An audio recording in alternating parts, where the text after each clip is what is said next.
বাবা, ও বাবা, আমার ছেলেটা না দম হালতারে না, বুকটা ভাঙ্গে নে, শ্বাসকষ্ট।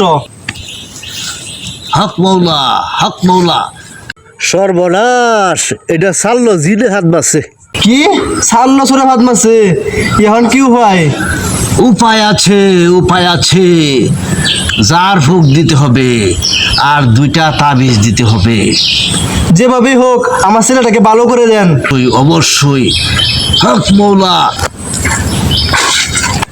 মন্ত্র কুইচর মার পেত্তি তার হাতে শিরঙ্গিনী কুইচর পিঠে দিয়া যাও, ফাও খানে খানে খুইয়া যাও।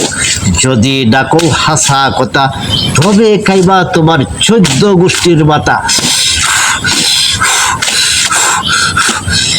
রাম রাম রাম, পাঠির রাম, শ্রীরাম চণ্ডী দাসে, ভাদ্র মাসে পাদের গ্যাসে, সর্বনাশে।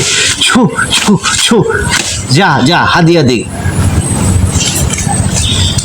বাবা তেলে দেয়, এখন তো ভালো হইব। যা যা। হক মৌলা, হক মৌলা। অত উন্নত চিকিৎসা তুই এইটা বাটপারে মুয়ে কাম বাজে চলবো, তাড়াতাড়ি ডাক্তার বুঝলে লিয়ে যা। অতিরিক্ত ঠান্ডার কারণে আপনার বাচ্চা নিউমোনিয়া হয়েছে। এই ওষুধগুলি সঠিক মতো সেবন করলে ইনশাল্লাহ ভালো হয়ে যাবে।